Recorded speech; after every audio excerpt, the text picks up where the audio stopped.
Well, hi, welcome to my favorite mistake. I am the mistake making Mark Graven, and that took some thought to not stumble through that. This is actually take two. I'm joined today by another Mark Teich. I called him Mike the first time through. Maybe I'll put that audio in there.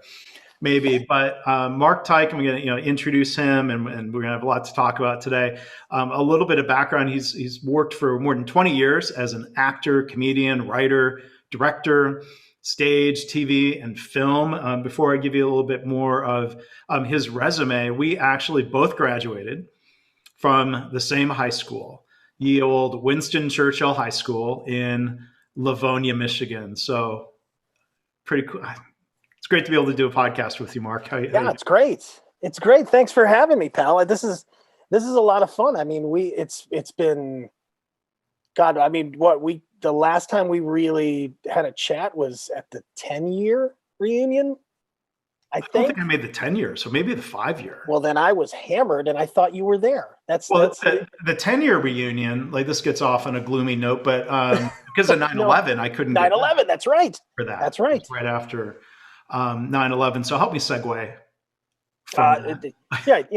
Yeah. No, it was. Been a while. So it has been a while. That's right. I for some reason I happened to be in Michigan right during that time, because I was in New York during 9/11.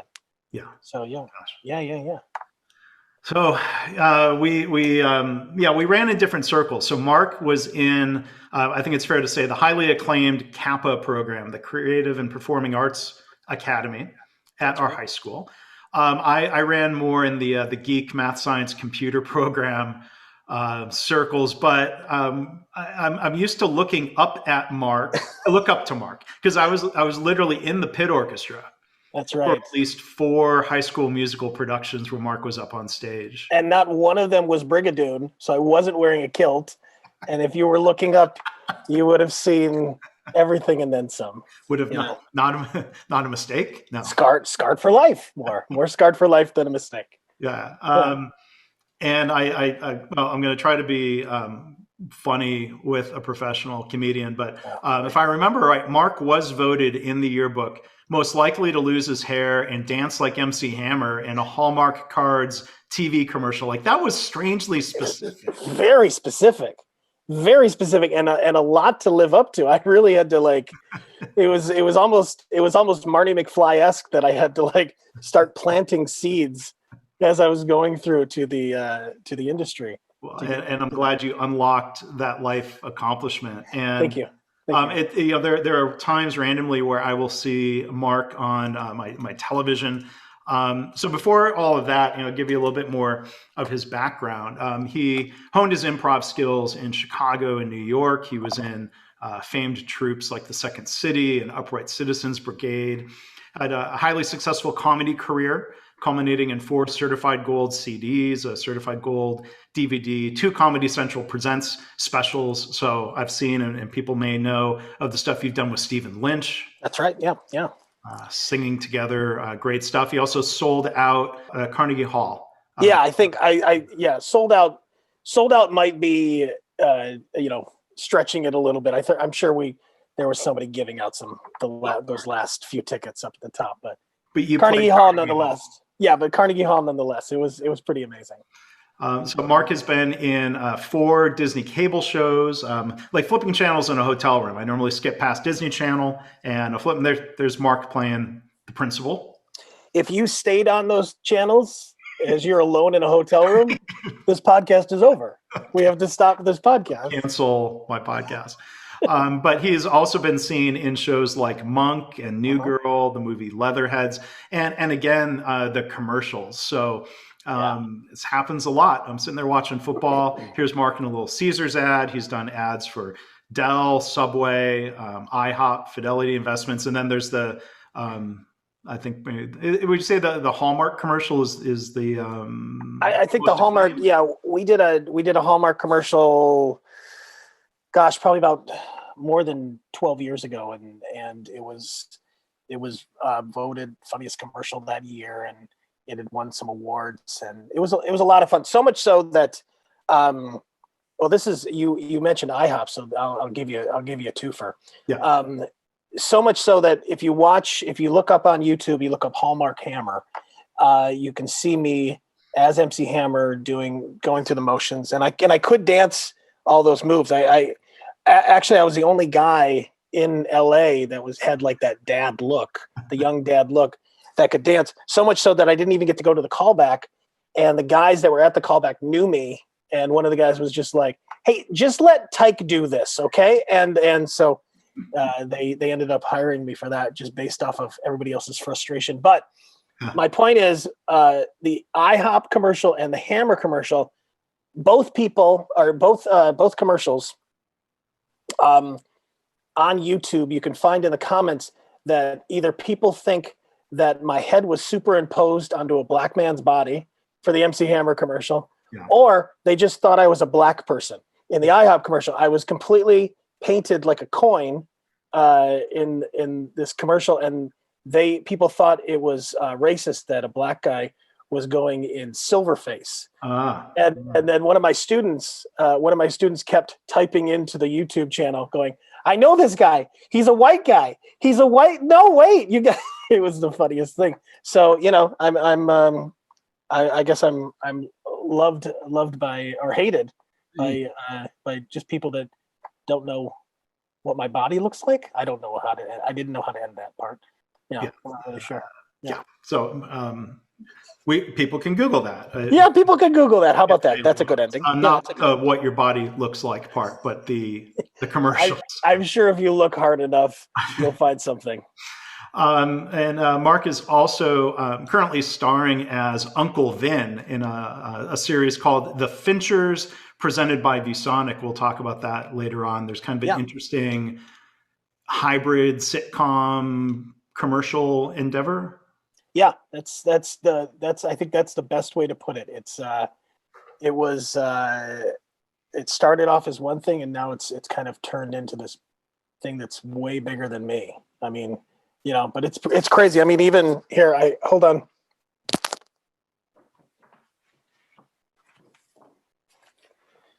All right, so this is the New York Times here. Yeah. And gloomy 2020, looking back, and then this was the full page thing in the New York Times. Wow. Yeah. So I mean, careful with the open robes. That'll get you canceled too. Exactly. Or it'll get me more seasons. I don't know. I'm hoping it's more of a Boogie Nights thing than a Lebowski thing. So. Yeah, so we'll talk about that a little bit more, but thanks for accepting the invitation here, because I saw, Mark is doing a press promo tour, and I hope this isn't a mistake. This is like your crappiest promo.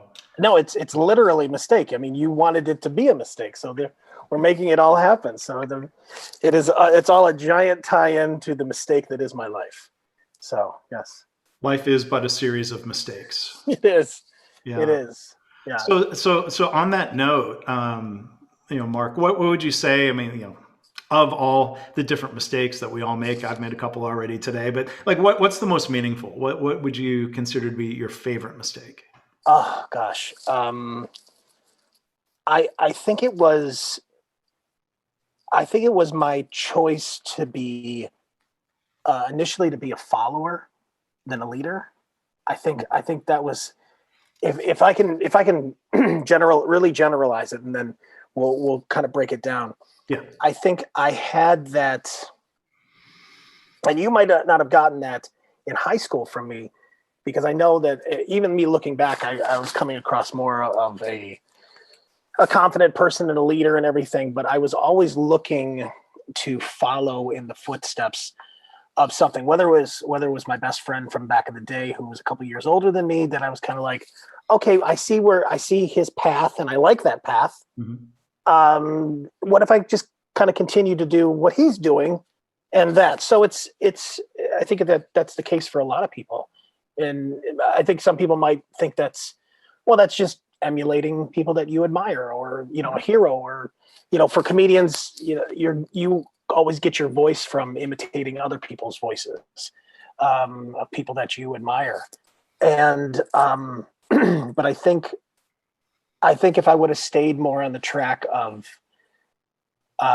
really looking within than out, I think it would have been a different path.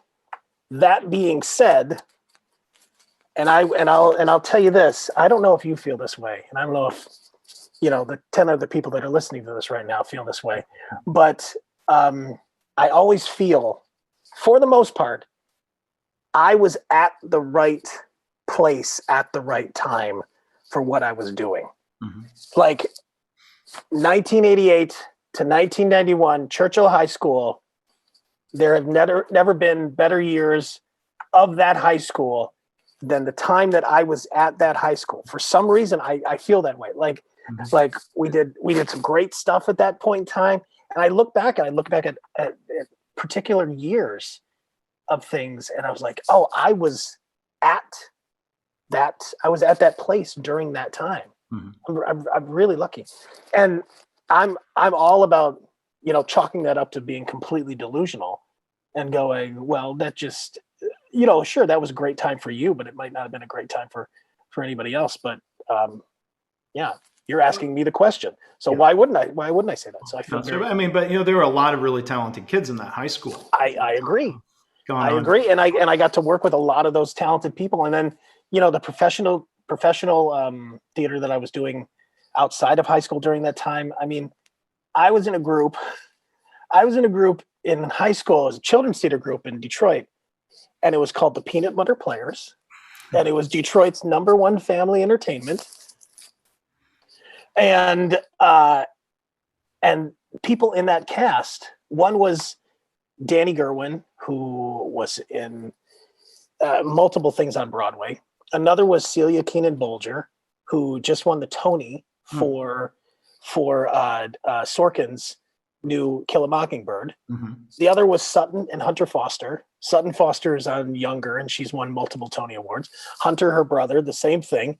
He's done multiple things on Broadway.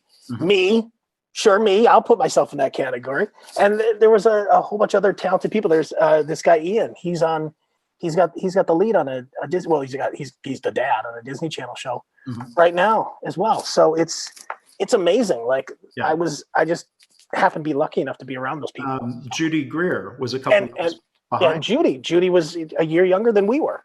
Yeah, and Judy was Judy Evans back then. Right. Now it's Judy, and now it's Judy Greer, and Judy Greer's killing it. Killing it. Right. She's so famous. She's in my friend's wife's sewing circle that they do on Zoom now, or knitting circle. They're knitting. They're not sewing.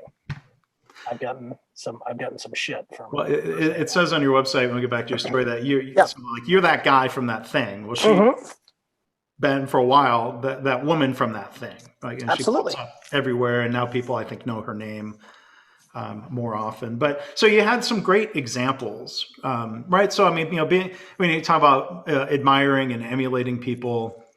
That doesn't sound so bad on the surface, but you kind of allude to, well, at some point you kind of realize, well, maybe that you had your own path in you, or tell me more about that. Yeah, but I only think from experiencing that, I want to see.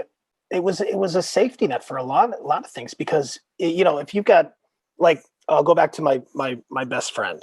He was going down that theater path, the music theater path, the performing path.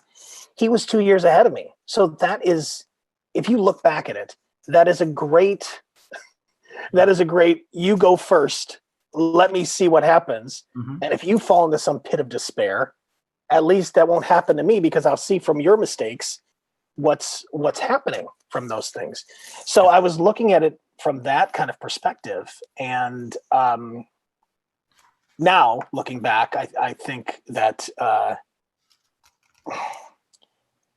was a little bit more fear-based than smart. Being oh God, I'm just using the word smart and then can't figuring out the words. But I don't think that was the smartest thing for me to do. I think taking the risk and taking the chance and would have made my choices and my decisions a little bit more fruitful. Even though champagne problems. Yeah, go ahead. What were we going to say? Well, no, it was safer to follow Yes, someone else's examples. of course. But I mean, how would I even possibly know that at the time Yeah. versus, just kind of looking at that. So I think that's more of I don't chalk that up to a regret, because that's what I was going to say before. These are all champagne problems, because I've had and continue to have a incredibly interesting, mildly successful career where, and looking back, if I really want to look at it with other people, comparison wise to other people, I've lived more lives than I should have been allowed to. How about that? Because I've gotten to do some fun stuff so far. So what do you think would have been the turning point of, as you said, to follow your own path and not follow, or when did you start carving out your own path? I think it wasn't until I was almost through my 20s. Mm-hmm. I think I was coming upon 30, and it was because I was getting pushed. I'm happy about it, but I was really hurt and kind of resentful for it. My Stephen Lynch, who's one of my dearest best friends, and he and the ringleader of all that music. I mean, I definitely have a small hand in it, but it was his baby, and that's great, and I'm happy to be a part of the whole thing. But at the same time, he knew that, just like some proud grandmother, he knew that I had it in me and I could do a lot of stuff on my own. I didn't have to rely on him or his coattails to kind of propel myself forward. And it was, he didn't end things, but he kind of cut the cord a little bit. Like, this is my thing. This is your thing. I love that we're doing our thing together, but really look into your thing as well. Yeah. So, and then I just like any person that's been dumped, I changed my hairstyle and moved away. So, the hair changed. There didn't change. I was, Yeah. But at that time I'd already lost all my hair. So, yeah. And so I moved to LA, and I was lucky enough to work with one of my buddies, my friend Lance Barber, who plays the dad now on Young Sheldon, who was also Pauly G in The Comeback, which is Lisa Kudrow's thing, which is awesome to watch, but super, super uncomfortable to watch. He's in that, but his manager, Joel, brought me on, and we worked together for about a year, and it was a nice, good start. And I kind of got my legs out here, and then, I've bounced around to different representations and different managers, and I've got people that I've worked with and had good relationships with, and people that we no longer work together, but it was like a handshake or a high five, and we're like, glad we got to do this. So yeah. Luckily for me, I've kept my nose pretty clean. I don't have much or any bad blood in this town, which is nice. Yeah. You stayed off of TMZ. I did, and TMZ is the most that's the most dramatic show of every show on television. The way that they're spinning everything. Yeah. I think it's awesome. That's a completely other side of the business that I have no desire to be a part of. I mean, the whole fame thing. Yeah. Did you ever want to be famous? No, I mean, ever? No. I wanted to accomplish things, but that's nowadays. I mean, there's my adaptation of the old Andy Warhol-ism of everyone has 15 minutes of fame. I think now everybody is famous to 15 other people. So, like, from writing books and doing podcasts, I'll go to a conference, and I'm famous to somebody, Sure. and they're excited Absolutely. to meet me, and they might be looking at me from across the room and afraid to come over and say hi, but then I'm feeling that exact same way about someone else in the room. Oh yeah, and that's great. Within professional circles. And so I've learned, to be gracious, when people say nice things, and not say, no, I mean, like, it's just thank you. And I appreciate that. And so, I think there's there is that little component, even within my circles, of dealing with quote unquote fame. I hadn't sure. really thought about it.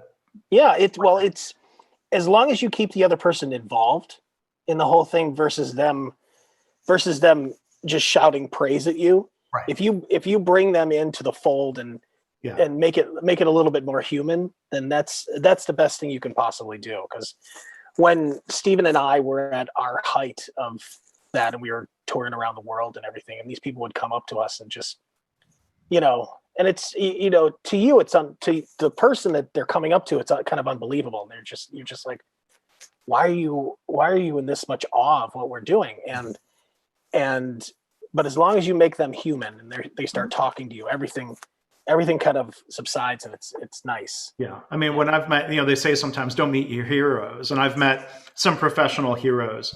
And the nicest thing, and I'll try to pay this back and emulate it when I'm in that position, is when they ask sincere questions about you.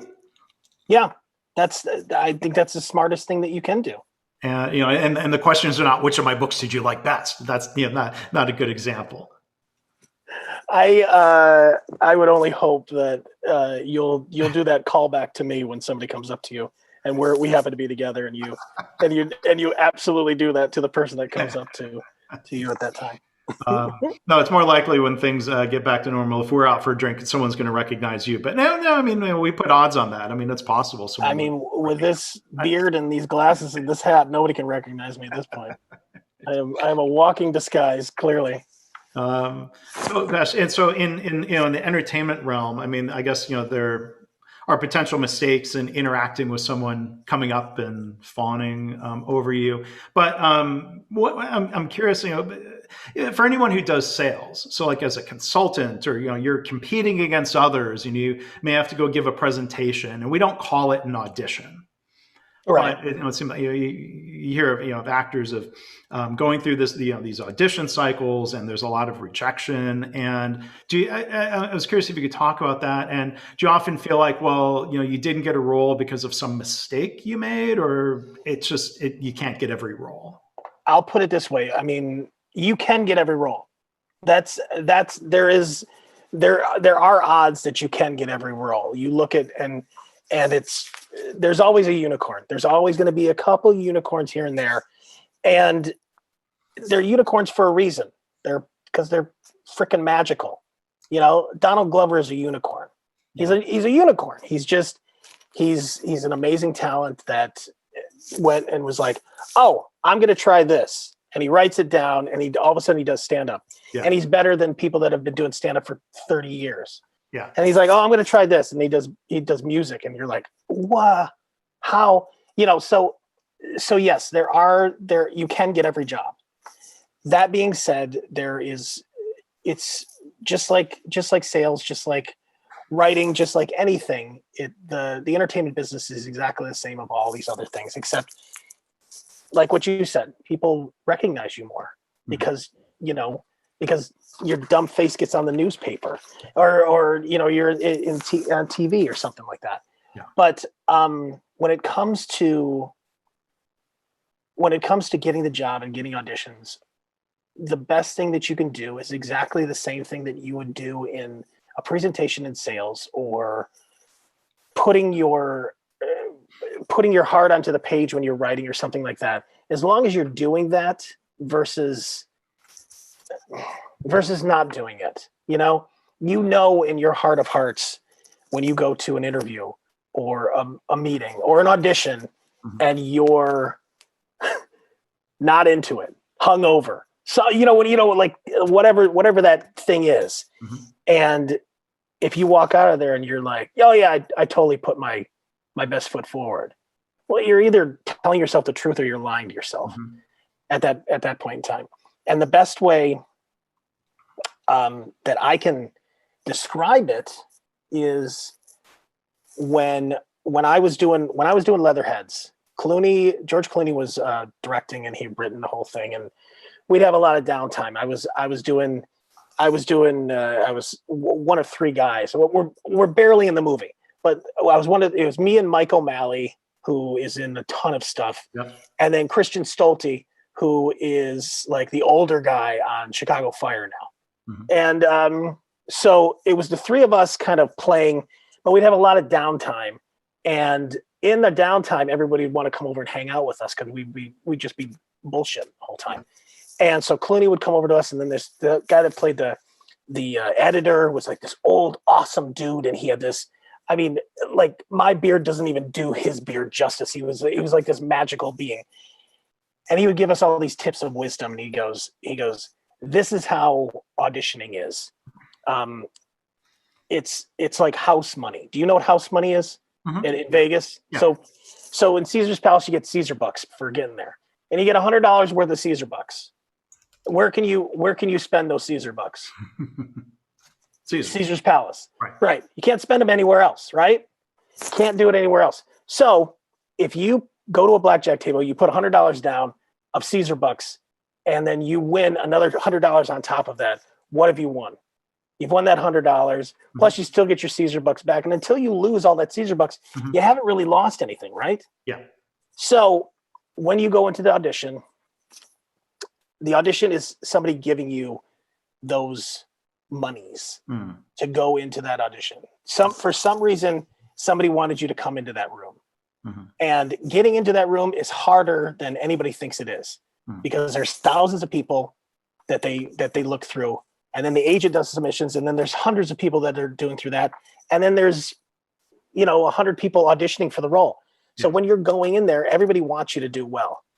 I think people get too caught up in movie culture where there's some hand-wringing evil person that wants you to F up. Yeah. For the most part, everybody wants you to do well. In a TV show or a commercial thing, they want you to do well so that they go, fine, finally, he or she gets it, and they seem cool enough that we can hang out with them. In a business meeting, it's the same thing. Great. He or she's saying exactly what we were hoping that they would say, that we could get this done, and we can get the heck out of there. I'm paraphrasing it a little bit, but you get what I'm saying. Yeah. Yeah. And I think, right. Invited to that pool there are parallels in business. Yeah. Absolutely. Yeah. So if you're spending that money, if you're putting all that money out there, that effort, that, thing to get in there, to spend it, then when you walk out, the only thing that you can win from that is the job. You're not walking out of there going, I messed up or something like that. You put all that money down that they'd given you, that money down. I hate using quotation fingers, but that money down, and you've done everything that you can do. If you've done that, and you're not lying to yourself, then you haven't made a mistake. Yeah. And I've been in the position where I've put down 80%, I've put down 60%. I think people have been in that, and the only one that's to blame is you for that. And I think that's the biggest thing. And luckily you get it. That muscle starts to grow, and you know how to use it. You know how much to flex it. Yeah. And you work it. It's all finesse after that. So, yeah. Wow. So our guest again is Mark Teich. He is the author of the new self-help book, You Can Get Every Role. Yes, exactly. Yes, I want to. Hopefully, when you're doing this, a little graphic pops up right here, and mock something up. About graphics in presentations, I'm going to share one other thing. I may have pestered you on Facebook about this, but I was at, I think it was the Lean Startup Conference.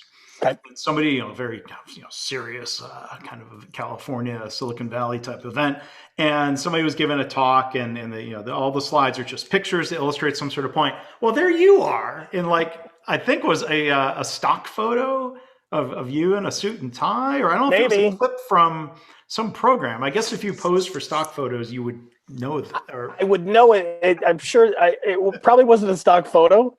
It was probably something that that he had just pulled for this presentation. I mean, I don't know. Maybe I should ask him for a residual. Yeah, Because he used me in the presentation. that's their mistake for not. I mean, did you pay to go? Did you pay to go there? I did.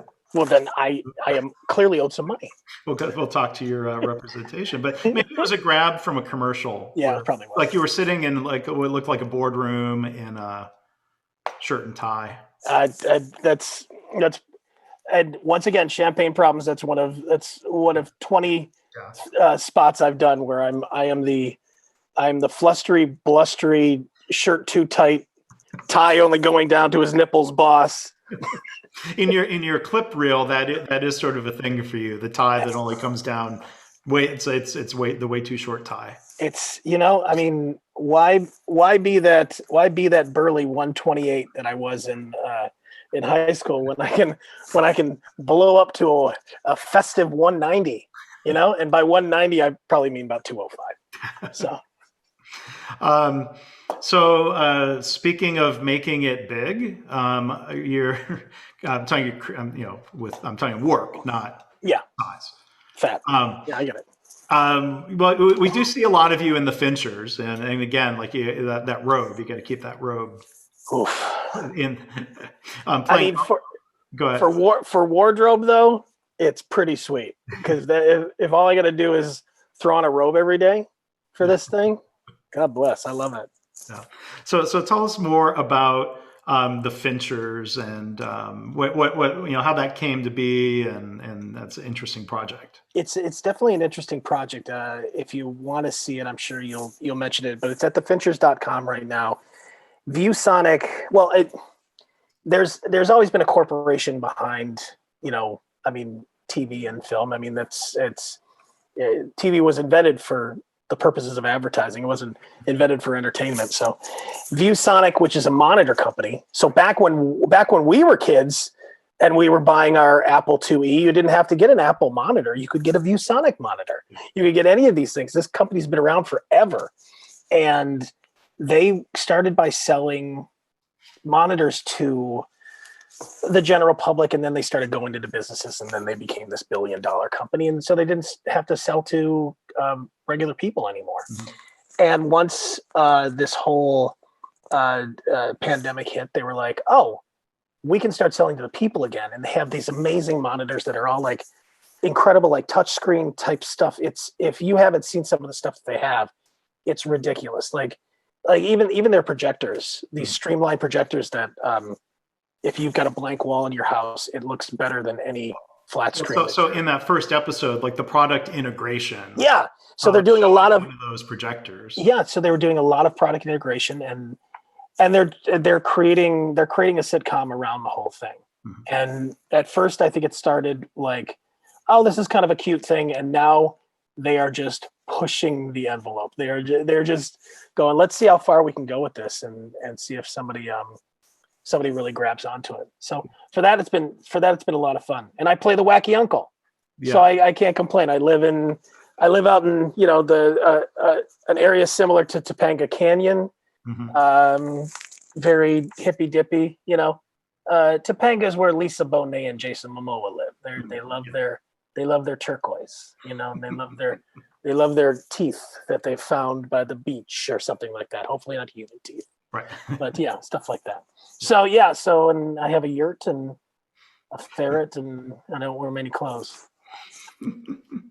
So the Finchers.com, and I've been able to watch some of this online, but we say it may really turn into something like one of the hyped comedies, Jason Sudeikis and Ted Lasso. That started off as a series of 30-second commercials for NBC. And dude, I've known Jason forever. I mean, when I was coming up in Chicago, he came in a little bit after me, and even though he was a legacy, he was, he's George Wendt's nephew, mm-hmm. but he's nobody ever knew that. I mean, he came in like a house on fire. He was amazing. And then some of all of our buddies that we have in common, like if you've watched Ted Lasso, the guy that plays his other coach, Brendan is an old friend of all of ours, and Wow. they kind of conceptualized this whole thing with I believe a writer from SNL named Joe Kelly,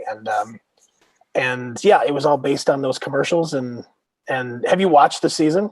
I've just seen the first 2 episodes. Dude, I'm gonna binge it over the holidays. It's so good. It's so good, and it's like it's heartbreaking, and I'm such a sucker for crying at acts of charity.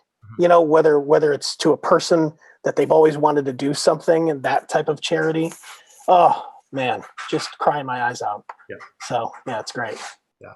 It's good So stuff. this has been a lot of fun to hear some of your perspectives, Mark, on, like you say, a very interesting career and great things that you've done. Our guest has been Mark Teich. His website is markteich.com. Yep. If you want to see more of his work.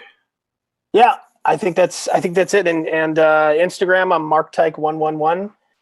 And you can check all that stuff. I'm sure he'll have the spelling of my name, because it's absolutely impossible to spell from there. I appreciate you having me on. This was fun, dude. I appreciate you accepting the invitation. That was a lot of fun. So again, check out thefinchers.com, markteich.com, Teich, the pride of Churchill High School, Livonia, Michigan. Right back at you, kid. Right back at you. Thanks a lot. Awesome. All right, well, hi, everybody. Welcome to My Favorite Mistake. I'm Mark Graven. I'm real excited today. I'm joined by another Mike. About mistakes.